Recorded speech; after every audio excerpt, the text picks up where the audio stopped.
to welcome residents from Porter Ranch. And yes. So, Matt Pacuco, come on up. Matt is the co-founder and president of Safe Porter Ranch. Since 2014, Matt has been actively working to protect his community from the threat of increased oil drilling in the hills above Porter Ranch. Matt, his girlfriend, and their 5 cats were relocated from their home for many months during and after the SoCal gas blowout at the Aliso Canyon storage facility. He is the quintessential mouthpiece for his community, speaking truth to power and loudly and bravely to keep his community informed and organized. Matt continues to organize to shut down the Aliso Canyon gas facility.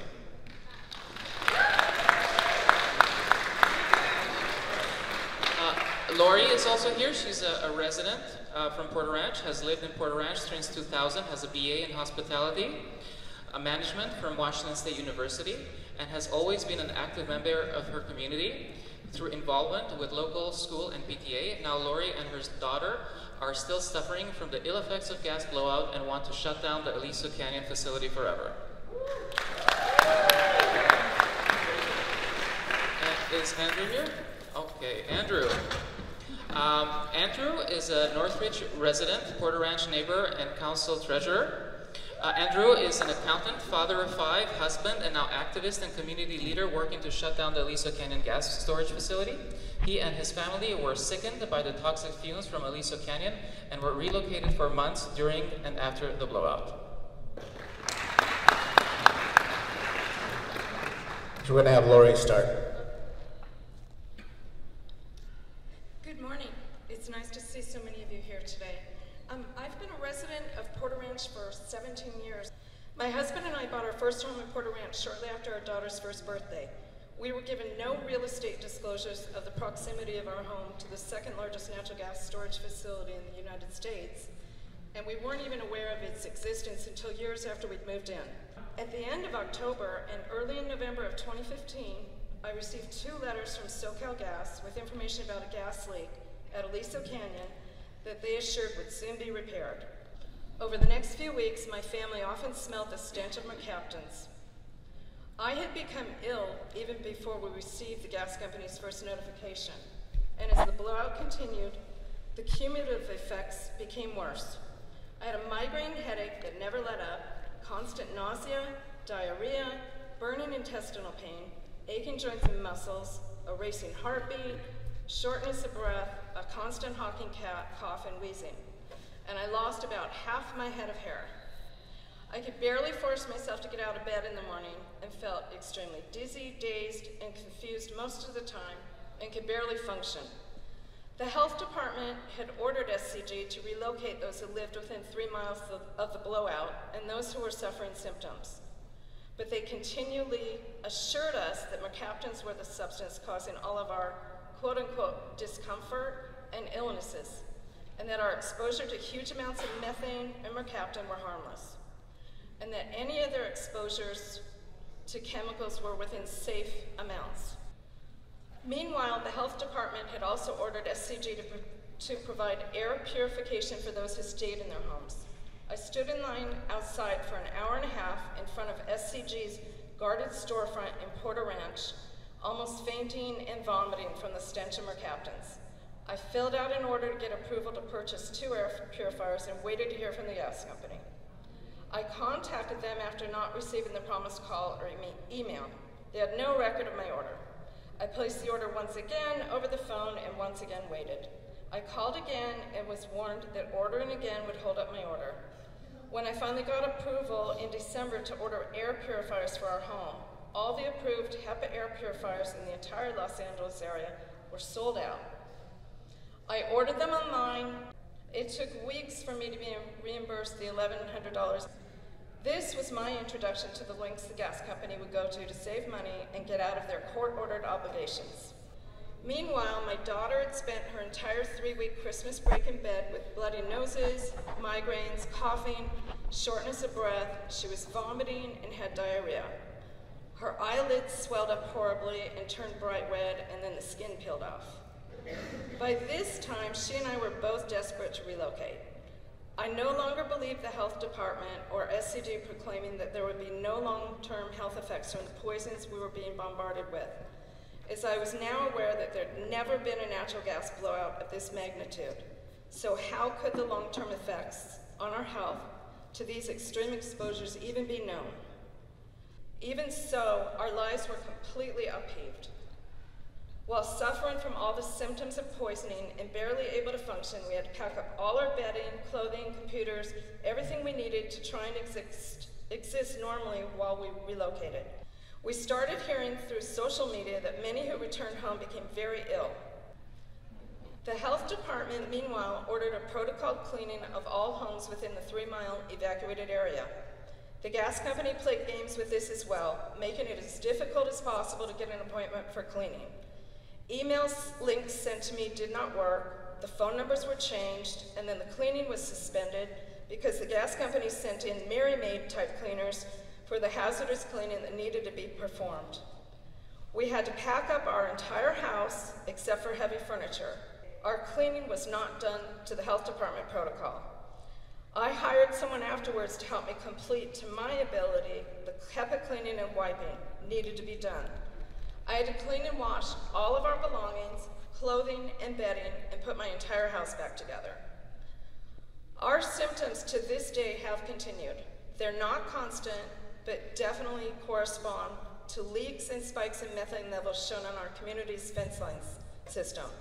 We still experience headaches, dizziness, nausea, sometimes diarrhea. My daughter still gets bloody noses. I have breathing cough and coughing problems. We get muscle joints and aches and pains. And I also have a new symptom that I didn't have during the blowout of rashes. I often wonder if our psyches will ever heal from the fear and upheaval we experienced. Leaks were announced just last year on the 4th of July, another holiday, and the most recent leaks were announced 2 weeks ago on June 1st. What we're most fearful of are that the health effects will continue for the rest of our lives. Health problems continue for many residents, but SCG fought against the $30 to $40 million health study that County Health says is necessary, settling for a measly $1 million health risk assessment with the South Coast Air Quality Management District. Our physicians treat our symptoms, but don't know what we've been exposed to because SoCalGas refuses to release a list of the components of their natural gas, proclaiming the formula is proprietary. The gas company also refuses to release the list of ingredients that were in the heavy mud used during the 5-kill attempts on well SS-25, which spewed out all over our homes and properties. I'd like to close in saying that I feel it's important for you to know that the gas company has a huge PR machine working to assure that they keep both their Aliso Canyon and Playa Del Rey storage fields in business. They will use deception, possibly break laws by manipulating their gas orders to create fake shortages. They pay huge amounts for lobbying, and they'll use any other means necessary to continue their business as usual. I'd never wish a disaster caused by negligence of this magnitude that ours was on any other community such as yours. It's up to residents to get involved to get these dangerous, polluting natural gas storage facilities, which cannot safely operate near populated areas, shut down and decommissioned, as our city and state move to cleaner forms of renewable energy. Now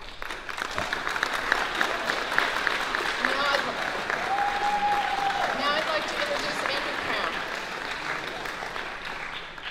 Thank you, Lori. I'm going to kind of wander a bit.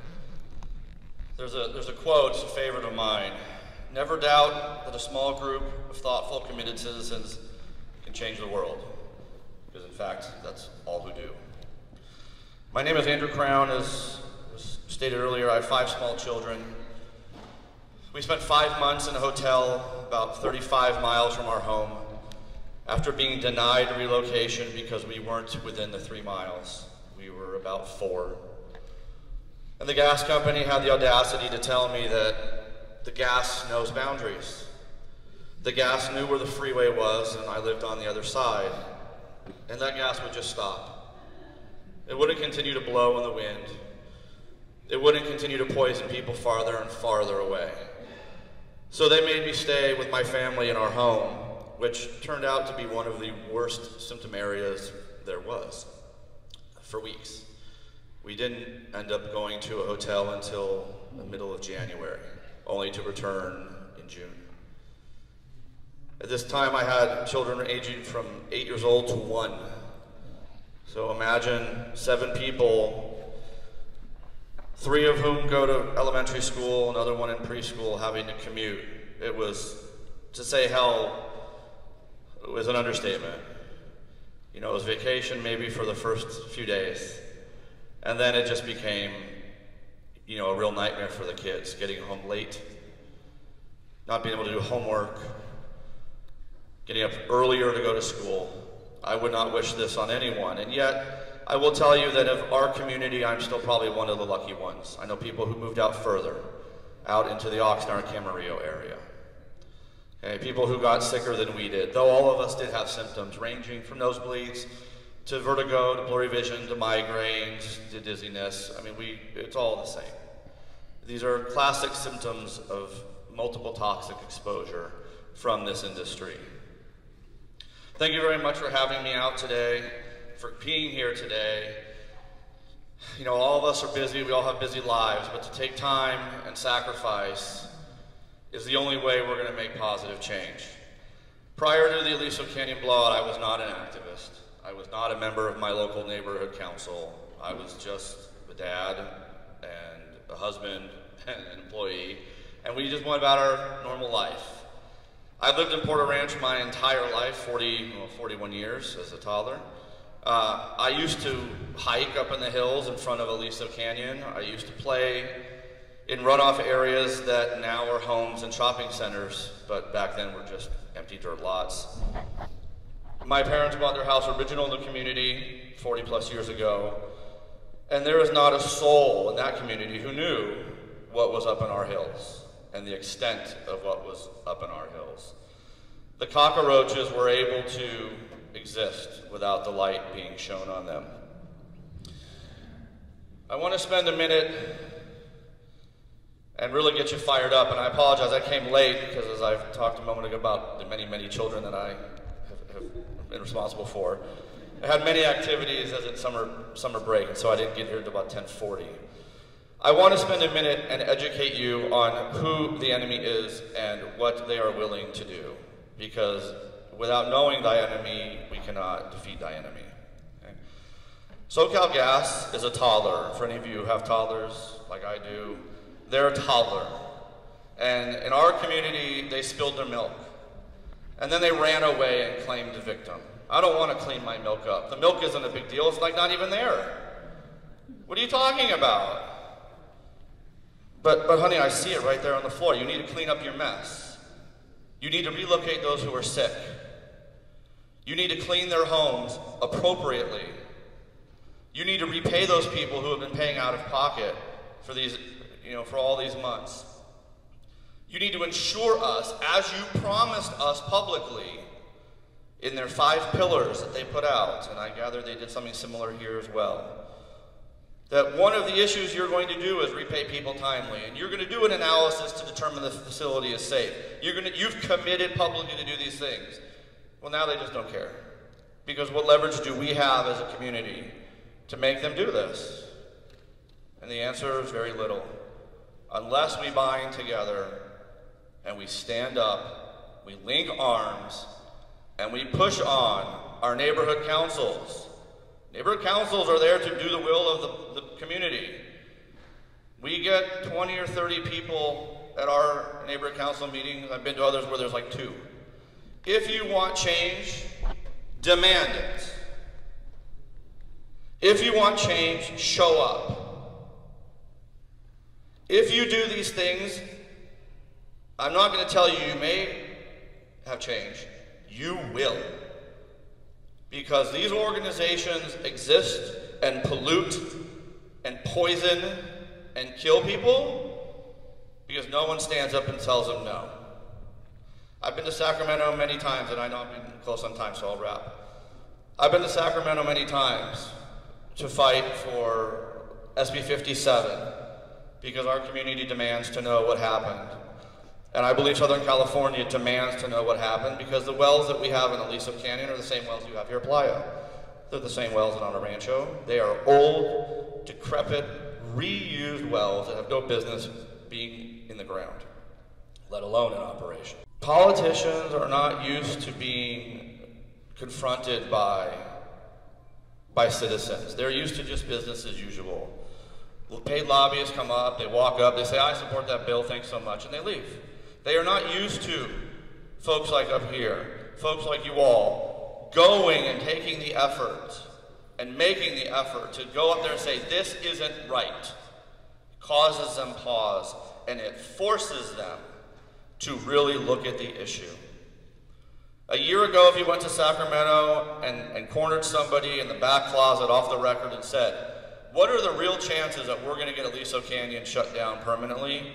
Any guesses of what they'd say? No one would even acknowledge the question.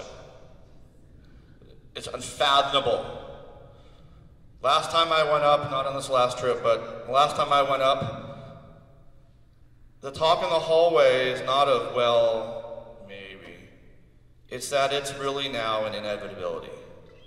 They have come to grips in Sacramento that this facility really isn't needed. It's a long, I'll close with this.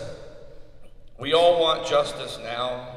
Look, as I've mentioned many times, I have young kids. They want instant gratification, okay? We want instant gratification. We want Playa just gone. We want Aliso just gone. It doesn't work that way, as frustrating as that is. We're now 19 months into this, and we're making hay. This is a long haul. A gentleman, I think earlier, I don't know if he left, I don't see him here, asked what can we do in the short term? The short term is you keep coming to things like this. You keep rallying on the street outside the facility. You keep calling your senators and your neighborhood councils and the city council. You call anyone who picks up the dang phone, because it is that constant chipping away that starts to undermine the foothold that all those dirty dollars have built up over the decades. Thank you very much for having me. I look forward to continuing this with you all. I'd like to introduce Matt Rico, founder and president of Safe Porter Ranch.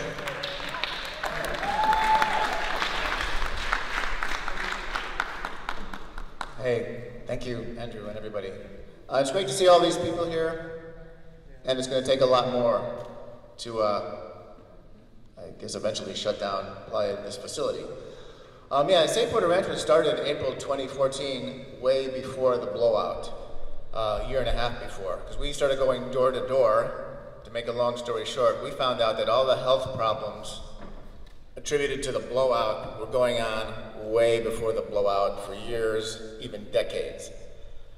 Now, as someone mentioned earlier, those kind of health problems, has anyone done that kind of thing to find out what's going on here already? Has anyone done any kind of canvassing or door-to-door? Because that blew the whole thing open for us, that SoCal gas was a big problem.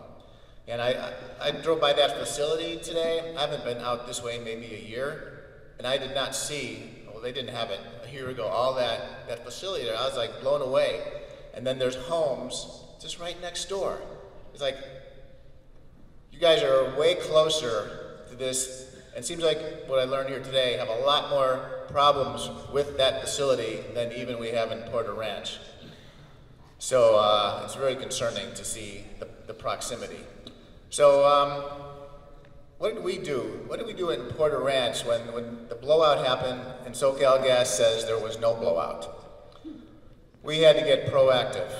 We got, since Safe Porter Ranch was already around for a year and a half, we already had a good network. So, you know, the proactive thing, because there's no other entity was helping us, and probably gonna have a hard time finding any other entity to help you The elected officials, all the government agencies said, oh, SoCal Gas says there's no problem up there. Call SoCal Gas. Well, we saw how that got us, what that got us. So we had to do it all by ourselves. Protests, social media, calling the regular media, get the news out there. We organized phone calls and email campaigns and meetings with every elected official and every agency. We got people to call 1-800-CUT-SMOG, like those little flyers you saw. We taught people how to report their health problems, which were zillions, to the health department. We used a lot of, infrastructure like that was already available. We didn't have to reinvent some of the wheel, but we did have to reinvent a few wheels. But we basically educated people as to what's going on, and we did it quickly. So how did we organize? Well, door to door was the best thing. That's how Safe Porter Ranch started. And I think that's still the best thing. That way you can meet people, tell them you live here, you can show them where you live, and they'll realize that it's actual neighbors that are concerned with what's going on, and not outside agitators like SoCal Gas is already building this very meeting. That's funny. I'll get to that in a minute. But part of the problem with organizing, though, is a lot of apathy and denial by the very residents that are being poisoned. There's no fires or things spewing, blowing up to the sea, so people will deny that there's even a problem. In our early days, it seems like more people were worried about property values when we were exposing the fact that them and their neighbors are getting sick. So they've been lied to for a long time, and they have not known there's a problem for a long time, so they think there is no problem. We have to re-educate all these people. That is like probably the most important thing you can do, is spread the word and educate people. Now, SoCal Gas. How do we fight SoCal Gas? As was mentioned earlier, they will lie, and they will lie, and they will lie again, and they will misrepresent, and it's endless. They even build this event as organized by outside agitators and outside special interest groups. I guess the LA City Council member, Mike Bonin, he's an outside agitator or a special interest group. Come on. How many of you here are residents? You have businesses, you have friends and relatives, go to school here? That's about 95%. Outside agitators, my ass. So they're already lying about you, and you've already gotten started. So they have an endless, bottomless pit of propaganda and money. They've done this before, they know the game. No matter how nice they seem or how cooperative they are, they have only one goal, and that's to make money at all cost, and you are going to pay most of that cost. Their lies, I can, thousands of lies. I'm going to skip the list for right now. But in all our organizing, we've had a lot of wins, so there is light at the end of the tunnel. Everything that Safe Porter Ranch did caused the relocation. We made so much noise to every agency, and a month later, finally the relocation order was given. We got the moratorium via Governor Brown's office to shut that facility down back in January of 2016. We got SB 380 passed, and that was the one that required a whole lot of maintenance be done at that facility that should have been done for the previous 20 years, so it was nothing new. But so we got SB 380. We got them to clean people's homes of the oily mist and the oily residue that was all over everyone's homes, cars, is on the parks. We got the house cleaning order to happen, which SoCal Gas completely violated. That's still in court, by the way. And one thing we really did, we had so well organized, and so many people finally knowing what's going on with the SoCal Gas, that when the hearings came to see if the facility is safe enough to reopen, we took over those state hearings. And we shut the hearings down, and we changed the agenda from their dog and pony show to our own presentation of what's really going on. And that sent shockwave.